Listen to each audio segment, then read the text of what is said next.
So I think this is where I want to start.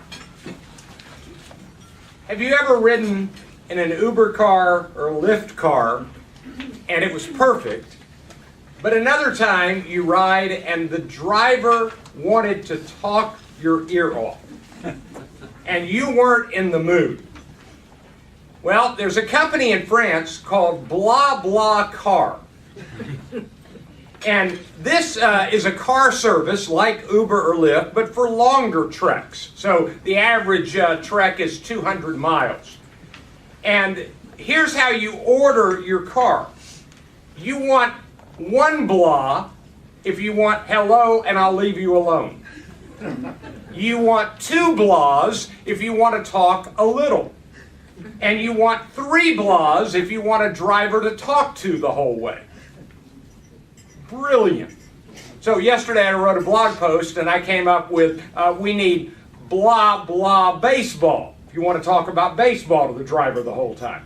Or blah blah black sheep for sheep herders. And then of course I would go for blah blah business books. And so that would be my driver. Now how in the world can we have the technology to match a rider with a driver that talks the amount you want? Well, you can pick it any way you want to. Call it big data, call it sensors, call it iPhones, but what the authors of this book call it is machine platform crowd, harnessing our digital future. The authors are Andrew McAfee and Eric Brynjolfsson, both who teach at MIT. Take your handouts and turn to page 7. We're going to start on page 7. And on the left of page 7, I've got the book summarized. The future is indeed digital. Much is practically digital alone, and more it is digital and physical. And this digital future is understood with three key concepts: machine, platform, crowd.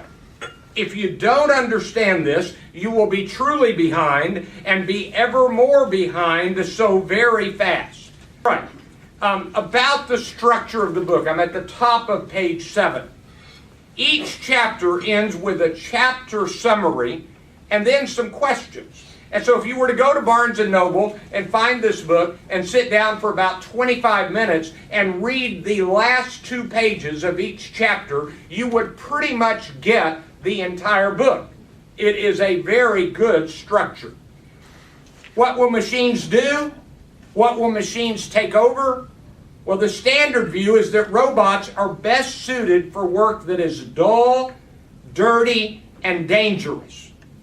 But we would now add to this list one more D, which is dear or expensive.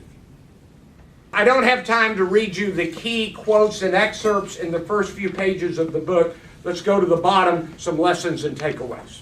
Number 1, where are you threatened? You are. Where are you threatened?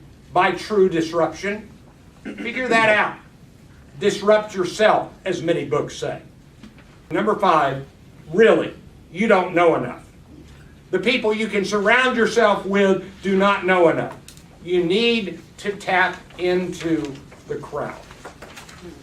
I've done a lot of books on this changing technological era, and if you ask me, Randy, what's the most important you've read? I don't know. But I would recommend reading The Second Machine Age and Machine Platform Crowd. These 2 MIT professors are on the cutting edge. Hope you found this useful. Thank you very much.